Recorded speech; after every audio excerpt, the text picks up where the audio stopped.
কড়াইশুঁটির কচুরি বানানোর জন্য আমরা এখানে মিক্সার গ্রাইন্ডারে নিয়ে নিয়েছি কড়াইশুঁটি, তার সাথে নিয়েছি কাঁচা লঙ্কা এবং আদা।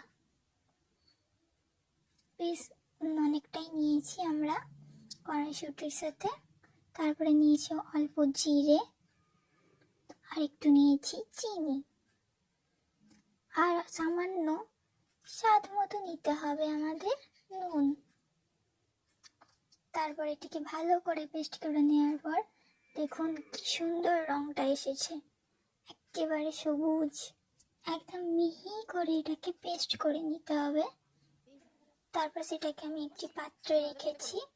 ঠিক এইভাবে পেস্ট করতে হবে। দেখুন কোথাও একটু দানা দানা নেই। তারপরে কড়াইয়ে অল্প করে তেল দেব, এই 4 চামচ মতো। তেলটা হালকা গরম হয়ে গেলে এখানে আমি নেব হিং। হিঙের যখন গন্ধটা পুরো উঠে আসবে তখনই আমরা কিন্তু এই পেস্টটাকে দিয়ে দেব। এই যে পেস্ট দিলাম যে, তারপর পেস্টটাকে ভালোভাবে কড়াইয়ের মধ্যে নাড়াচাড়া করতে হবে যতক্ষণ না এই পেস্টটা একেবারে রান্না হয়ে যায়। পেস্টটার মধ্যে আমি দিচ্ছি অল্প জিরে গুঁড়ো, আর দিচ্ছি অল্প ধনে গুঁড়ো।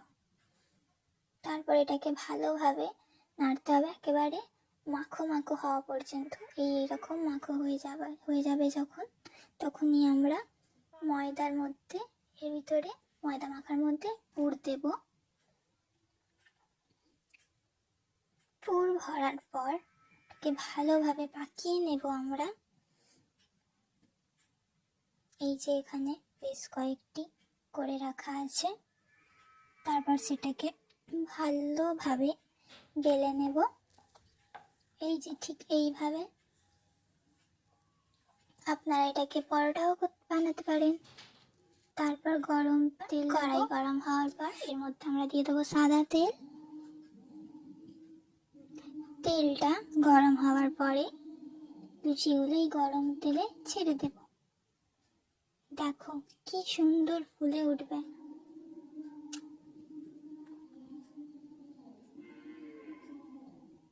লাল লাল একেবারে কড়াইশুঁটির কচুরি।